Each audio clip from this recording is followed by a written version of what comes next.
way, so teaching them like that. Equal transition. That's pretty badass, right? Um. So, yes, we're gonna talk about limits. How do we approach something? So, let's start with a function. First of all, it limits. It looks like this. The shorthand of math is gonna be LIM, but please don't call it LIM. Just call it limits. So it's gonna look like this. And then what happened is if you huh? Is the cursive L important? No. Actually, usually cursive. Yeah, usually cursive. Usually, no, you don't have to cursive. It could be in like non-capital letter. Um, so usually it's gonna be like this. So let's talk about function. In this function that we're gonna start, we say f of x is equal to x over square root of x plus one and a minus one. Okay. So this is a function. Now, first of all, uh, let's ask people. Okay, let's ask their algebra skill. See how good their algebra skill. So hopefully, you guys can tell me. So can you tell me if domain of this function? Okay, so think about it before you tell me. I'm gonna hold my breath, and if you don't tell me the domain, then I might die. So I'm gonna see your algebra and domain pre-calc skill is like. So ready, say, go.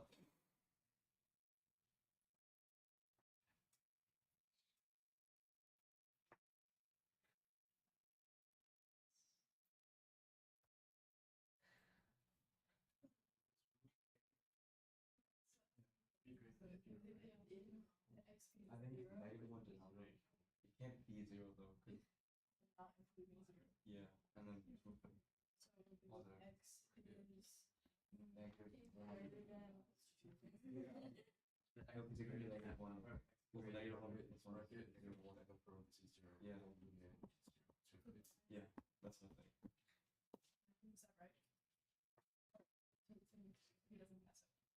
Excuse me, bye.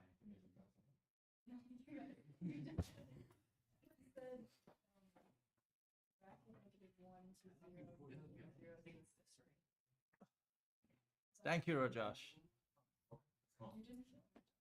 Good job, but Rajosh didn't kill me. Like the longest I can hold is about a minute and 45 seconds. So luckily, I'm still alive. Thank you to Rajosh. I was hoping Ethan would save me, but Ethan did not save me this time. Thanks, Ethan. um, yes. Domain. Let's talk about pre-calc. Domain, if you have no pre-calc stuff. So domain of the function. Usually you have two things you have to concern. One is a denominator. Cannot equal to zero. That's the first thing. Usually it's a vertical asymptote. Second thing is inside a radical, which is called radicand. Inside radical, it has to be greater or equal to zero because you cannot square root of a negative number. They usually have third situation, but third situation involves natural log. So inside of natural log has to be greater than zero, but not equal to zero. So inside of log has to be greater than zero. That usually has something to do with it. So that's pretty much three separate one throughout the pre-calc. I mean, you might have some restriction with tangent and cotangent and secant, cosecant graph, but other than that, domain is, for outer algebra function, it's going to be down to those three things. First of all, denominator cannot equal to zero. So what is denominator? We take this denominator and we're going to say x plus 1 minus 1 cannot equal to 0. I'm going to solve it. That's why I re-emphasize your algebra skill. You have to set it equal to 1. Cannot equal to 1. Just like treat it as equal sign. You can square both sides. That's going to be x plus 1 cannot equal to 1, x cannot equal to 0. So that is the first thing. X cannot equal to 0, which just means negative infinity to, and then that's what we're going to do. We're going to do a number line test, number line. We're going to say 0 is going to be open circle. Okay, so that's the first thing you check. Second things you check is inside the radical has to be greater than 0. What is the inside the radical? X plus 1 has to be greater than 0. X has to be greater than negative 1. Is that okay? So it's going to be negative 1, and it's going to be, that can equal to this, but it has to be greater. But you have to make sure you follow that restriction, but not including 0, because it's going to be negative 1 bracket to 0, parenthesis, union from 0 to infinity. And that's how do you determine no domain of the functions. So let's just talk about a lot of pre-calculus. Hopefully your pre-calculus teacher talked about this. Did that? Yes? Okay. Shouldn't the negative 1 have a bracket instead of parentheses? It is bracket. Oh, it is. It's just not very good at. Yeah. Yes, Elaine? So, like, so for the second part, when you wrote it red, is it from under the radical that you got x plus 1? Yeah. The inside radical, which is this part. Solve, like, the bottom, and then we solve for Not solving. You are trying. You're not thinking about solving. You're thinking about the whole radical. The whole denominator cannot equal to 0. If it equal to 0, it is number over 0. Number of 0 is undefined. And then you want to think about inside a radical. So you think two individual parts. So inside a radical has to be greater than 0, because you don't want a square root of a negative number. That becomes I. That's not real. So it's not going to show on a regular graph. Okay, but like in general, like we look at the bottom and then one like. You have to look at the bottom and radical, because sometimes you can have radical on the top. So what if I on top has a x minus 4 inside the radical? So you have to look at radical inside as well. So you cannot just look at the one particular thing. Questions? Okay, good. Now, what we're going to do is, so now we know domain of the function. We know x cannot equal to less than negative 1 because of square root. But the more importantly is, I want to be able to determine this. Let's say limit x approach to 0 of x over square root x plus 1 minus 1. What happened if I approach 0? What happened if I approach 0?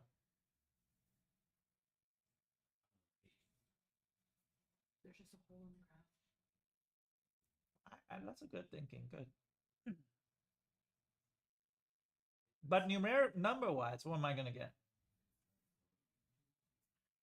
No. Number wise, what am I going to get if I plug in 0? If I assume that I can get 0. What number would you get? I won't call it undefined yet. If I plug in 0, what will happen? Is 0? No, it's not 0 either. Over 0. But x approach 0, so what does that mean? No. If I plug in 0, what will happen?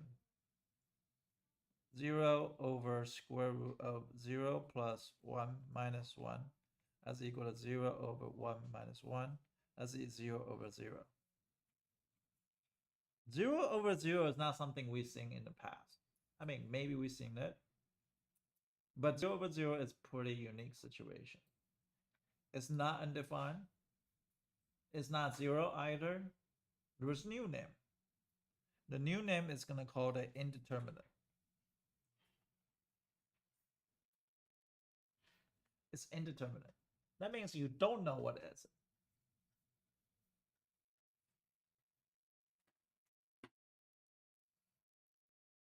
So let's review again. If you have number over 0, that's called undefined. Remember, number over 0 undefined. If we had 0 over numbers, what? 0. That's fine, right? 0 over 5, 0. 5 over 0, it's undefined. 0 over 0, indeterminate. So if it's indeterminate, we're going to talk about 4 different approach in calculus. In calculus, so write down in calculus, you should approach 4 ways. It's called rule of 4. The first is numerically. And this is the dumbest way, but this is a introduction. So we need to teach you how to do it numerically. The second way we're going to talk about is algebraically. The third way is graphically.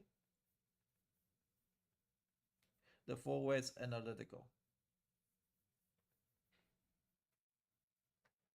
Analytical.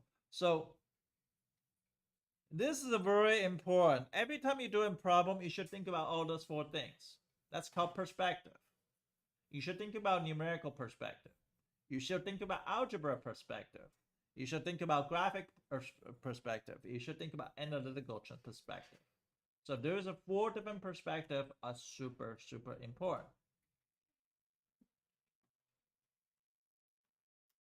So first, we're going to approach numerically. And I'm going to teach you how to use it. And you might have to write down this table on your graph.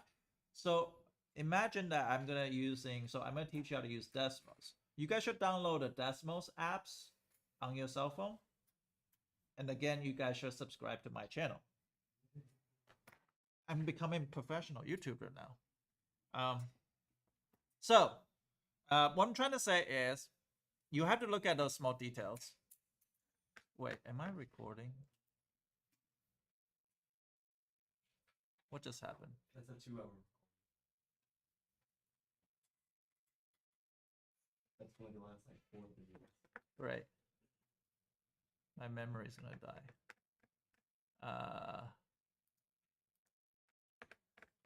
Okay. I'm not recording, right? Okay, good. Might be.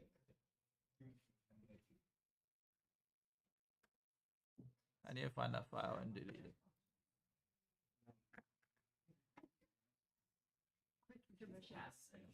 Where's my file? If you go back to the content, find the flash. Where? If you go back to the video, like 2-hour one, I think It's okay. I'll just do it quick. Okay. Anyway, so I'm gonna use Desmos. You should download the Desmos apps on your phone, and you should think about this.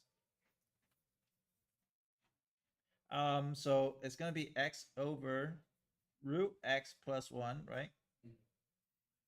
And then what? Minus 1. Minus 1. It looks like this, right?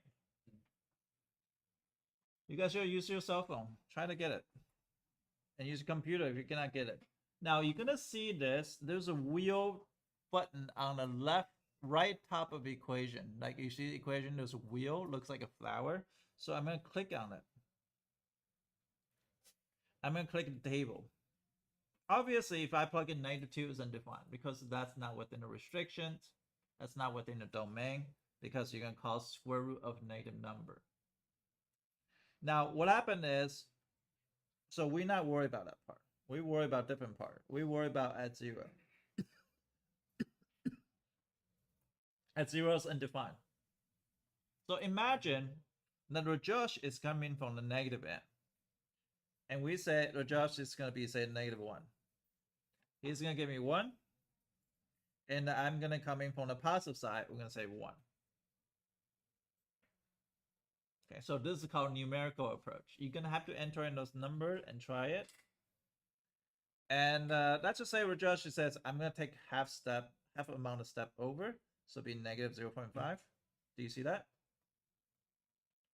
And Mr. Ye says, hey, I want to get closer to that x equal to 0 as well, but from the positive side. Are you guys following me so far?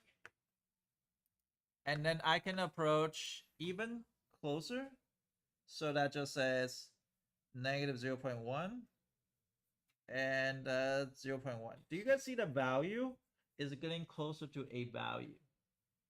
It's getting closer to output. So I'm gonna get even closer. So the judge says, hey, I can take even 10% of that. And I'm gonna do it the other way. And let's do 0.01 here. So 1.994 and 2.00. You guys got it?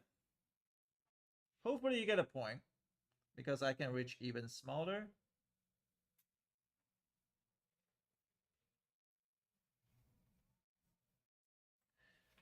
So the output is almost going to what? 2. And just want to make sure again. So I'm going to want to say there's no odd thing happen. And so this is called numerical approach. This is the approach that you get into there slowly, but from both ends though. It has to both end. So the both finger has to touch eventually, right? So you come in both end. Very, very important idea. Limits you usually approach it from both directions. Go into that side. Because from one side it's really hard to determine. So you have to approach both sides and to conclude that is exactly the limit. That's the idea. Now let's look at this function without this, right? Let's look at this function without this. Now we know the limit approaches 0. That's equal to output of 2. Now also you can tell from the graph. Look at here. You look at here, right? This is all seem like normal. There's no abnormal. Do you see anything abnormal? Yeah. But this is that small infinitesimal small black hole that we're talking about that we cannot get the value of. But we can numerically assume that's equal to 2 because from both ends come to the same conclusion. The keywords both ends. Got it? Okay. So in this case, limit exists. Limit x approaches 0. Numerically, I'm gonna get conclusion of both sides equal to value of 2, and that's equal to 2. You guys can plug in the table in there. The table is gonna be something like x and y. Negative 0.01 is gonna be 1.9949, and 0.01 is gonna be 2.0049. And you can approach negative 0.001. That's going to give you 1.9995. And you approach this way, it's going to be 0.001, 2.0005. So it's getting closer and closer. So we can say 0, that's more likely 2. Is that okay? Good. Now, without using your calculator, without using graphing calculator, can you tell me the graph of this look like?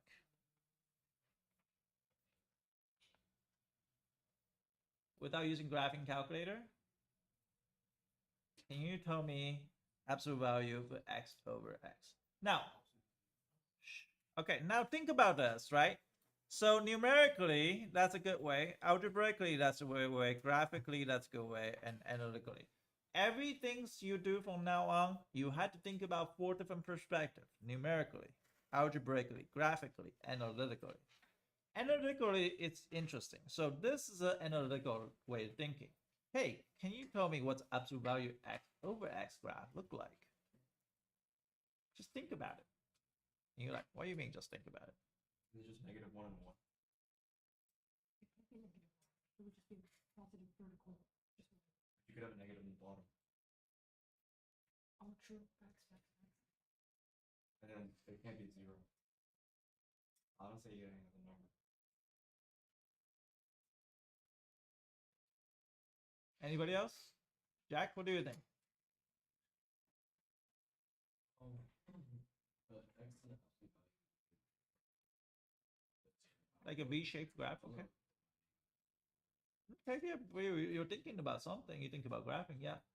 When x is greater than 0, it'll just be 1 because it will be like 1 over 1, 2 over 2, 3 over 3. But then when So you think about numerical approach. Good. But then when x is 0, it'll be flipped. It'll just be negative 1 because it'll be like 1 over negative. Okay.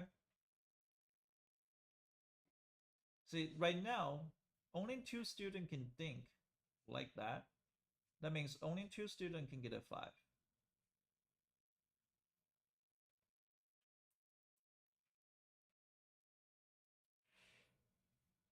So you guys gotta challenge yourself to think that way.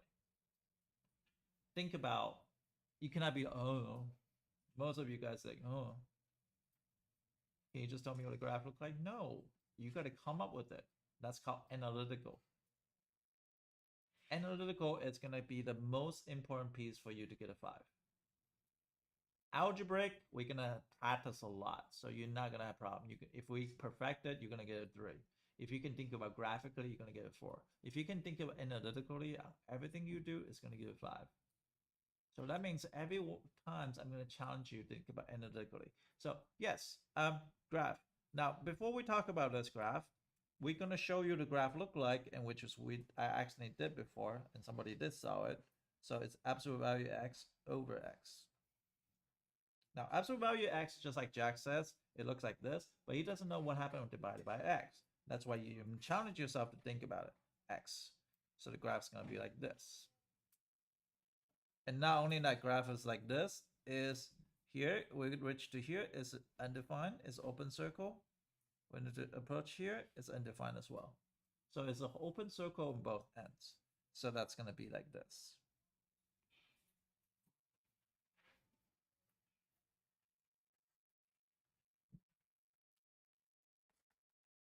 Why is my thing not graph? Oops, it's coming up. Why is it delaying? I need a new iPad. I must set up donation link for new iPad. Put it on my YouTube channel. You can donate to me.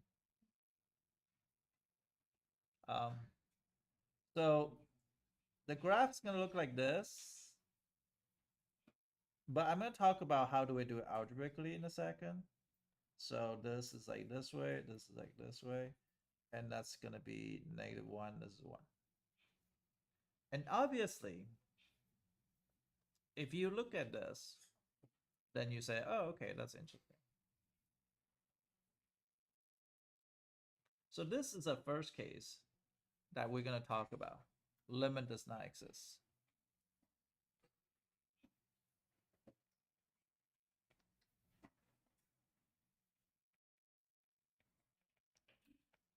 When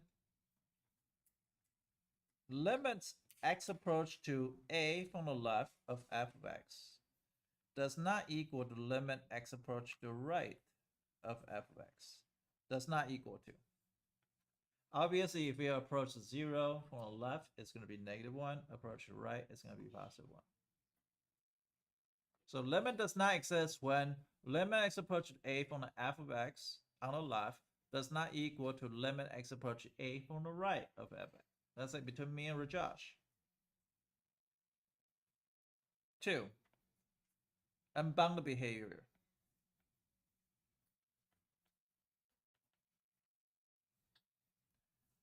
That we're going to give you an example. 3 is oscillation. Oscillation. It's going to be oscillation. So we're going to talk about 3. This is the first case. But I'm going to talk about algebraic approach of this question. How do I approach algebraically? Now, you guys, Ethan says I can plug in 1. It'd be 1 over 1 is going to be 1. 2 over 2 is going to be 2. 3 over 3 is going to be 1. Now, if I plug in negative number, it's going to be absolute value of -1 over -1. That's going to give you -1. Does that make sense? Absolute value of -2 over -2 is going to give you -1 still. So that's called numerical approach. Now we're going to talk about algebra approach. Use algebra approach of absolute value x over x. Now, this one's interesting. I'm going to start with something called definition of absolute value.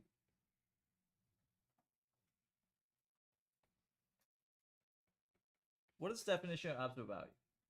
Well, let's just say, hey, f of x equal to absolute value of x. Can I possibly write this in piecewise function? And in algebra 1, teacher should not skip this section. I think it's super important. This is the f of x. I'm going to write in piecewise function. But first of all, I'm going to graph it. Jack says the graph look like this. The graph is look like this side is, it looks like V. And Jack's is right. Is that it should be two different color. Because it's two different function. This side is going to be x. This side is going to be negative of x. So this is x when x greater equal to 0. And this is a negative x. I show you different color as well. X is less than 0. So you can write it in two different functions. Every piecewise, there's two different functions. That's called definition of absolute value. I'm going to show you another one. What if you have f of x is equal to absolute value x minus 2? What does a graph do? What does a v do? Goes to the right 2 units. Go to the right 2 units. So you should graph it. The v looks like go into the right 2 units. Again, there's a red function and there's a blue function. Red function is going to look from here to here. And there's a blue function going from here to here. Now, can you tell me this red function is?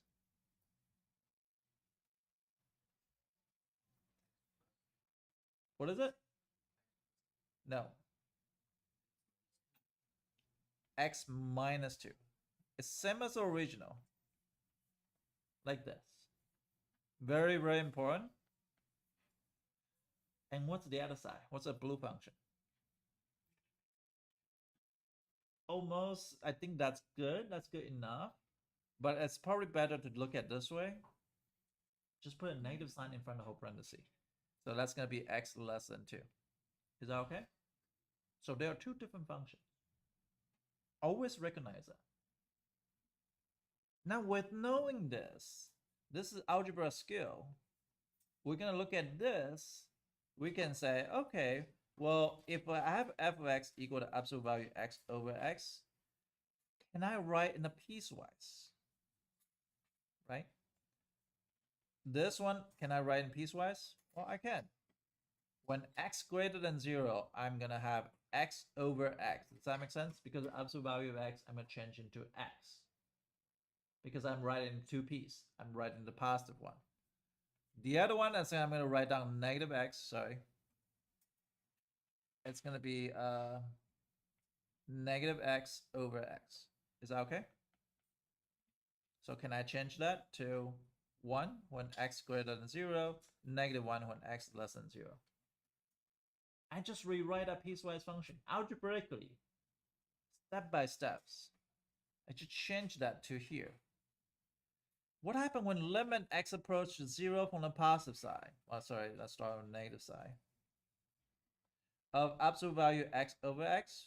Well, we know it's approaching this way, so it's negative 1.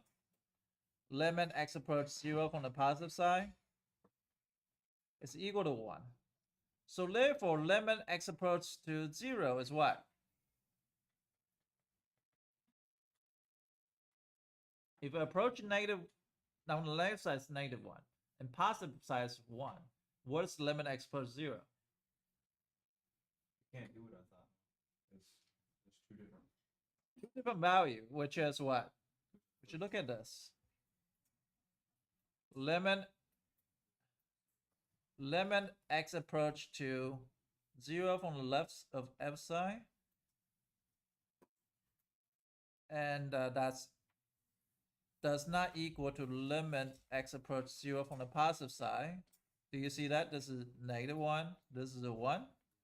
Therefore, limit does not exist. Does that make sense? Because if you reach from both ends, they are inconclusive. One's negative 1, one's positive 1. That means limit does not exist. So when you just have with x goes to 0 0, that's just the general limit. Whereas Yeah, it's a general and limit. when you have 0, negative, 0, positive, that's saying, hey, when it's coming from this side specifically. Yes, and that's called one-side limit in particular. We're going to talk about that too. So sometimes you have to look from both sides for one-side limit. Okay, now we're going to talk about oscillation. How much time I have? 10 minutes. Oh, good. I make it in time. Oscillation. My favorite one. Okay. So, Wait, why does it say 3 next to it? yeah. It was the third one. So you said. Okay, so now I'm going to focus on myself.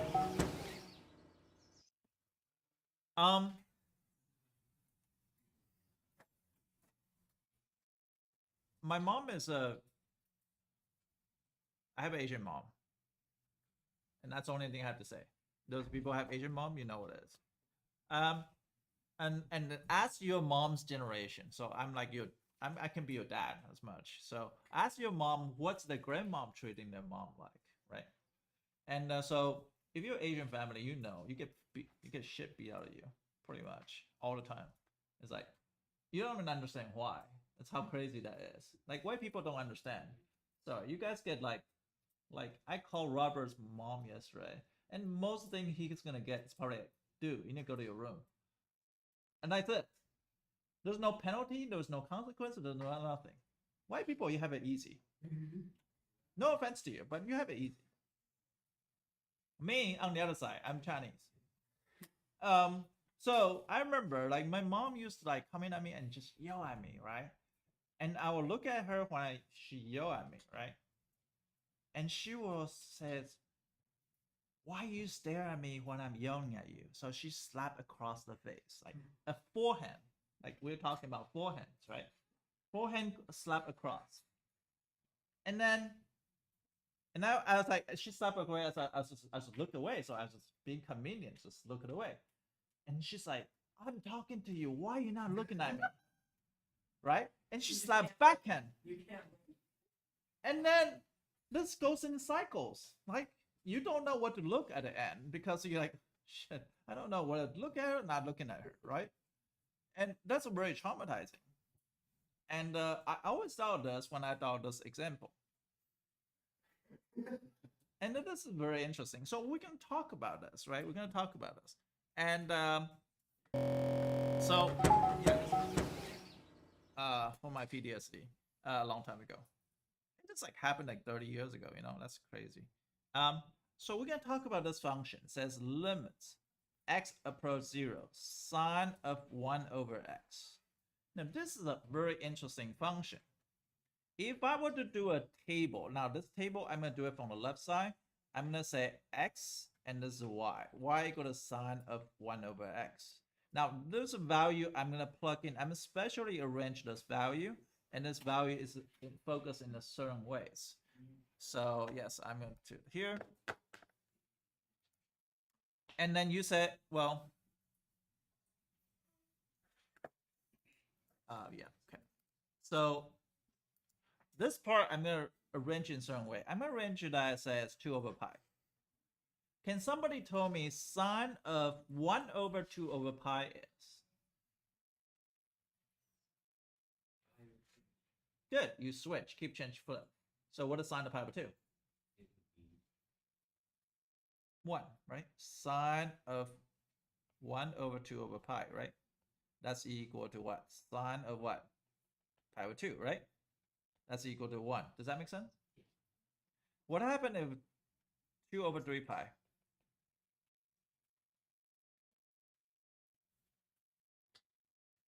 That's negative. Negative 1, good. What happened 2 over 5 pi? Because that would be sine of 5 pi over 2. 1. 2 over 7 pi. Negative 1, right? 2 over 9 pi. 2 over 11 pi. Negative 1. Now, here's what I want you to do. I want you to think about what happened to the x value. You have 2 over 3, so roughly is 3, right? 3.14. Go into 2 over around 3 times 3 is 9. go into 2 over 15, right? Do you see that? 2 over what? 21. Because it's what happened is the numerator is always 2. The bottom is increasing. So what does that mean? My x value is going toward what? Go toward what? Again, Rajesh, what is it? 0. 0. Why 0? Because numerator, let's just say still numerator is 1, and the bottom's getting increased bigger. My fraction is getting smaller. And so I'm getting smaller, I'm going towards 0. Does that make sense? So x is approaching 0. But when I approach in 0, I'm oscillating between -1 and 1. Now, not only that, I want to show you this, right? Not only I want to show you this. So to show you the part of this is actually interesting. To show you this graph is sine of 1 over x. I remember that. Remember how I got beat, right? This is the part that, this is how I got beat. Like first I'm gonna approach this side. This is a forehand. This is 1. Right? Do you see that y value is 1? And this is a backhand, -1. Do you see that? And this is the positive 1. That's the forehand again. And this is -1. You see that positive, negative, right? Now imagine that she has superpower. She can increase as the time goes.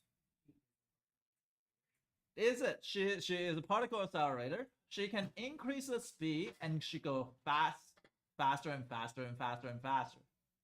So she goes back and forth and back and forth, back and forth.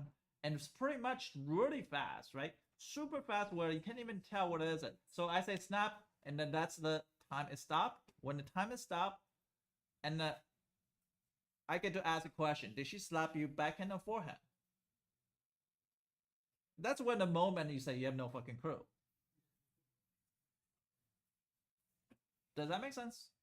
Because I hear, can you tell, are they -1 or +1? Can you tell, are they +1 or -1? It's just a blur. It's just a blur, exactly. That's a good word, a blur. Right? At 0, do you know that it's a backhand or forehand? There's not a possible way to determine. So therefore, we know this is also a thing that limit does not exist because we don't know are they backhand or forehand. It could be any. It could be happen so fast, right? You don't know what happened. So therefore, oscillation here, this one limits x approaches 0 of sine of 1 over x. Numerically approach is -1.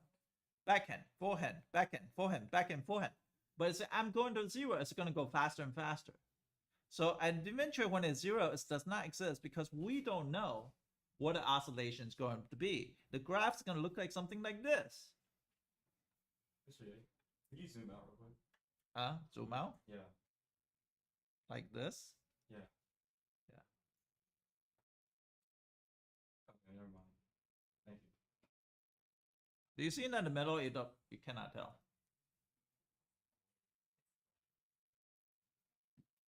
Wait. Elaine's like, I get you. I've been there.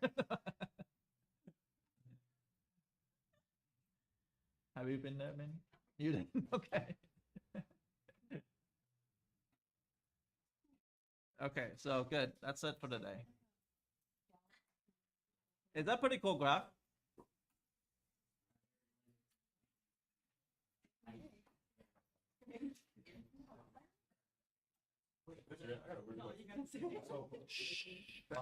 Josh has a question. On both the right and left sides, it's always hitting 1. So if you zoom in, it's always going to be in the top of the 1. It doesn't have to go back down. In the middle, you have no idea where they go. It's so fast. You have no idea. Are they approaching 0 does not exist. It's Schrodinger's Yeah, it doesn't take long to grade. Living test? Yeah. Because you guys already grade halfway. I finished grading last period, and then that period, okay, I just need to go back and grade last period. Why? Did you do good? I don't know.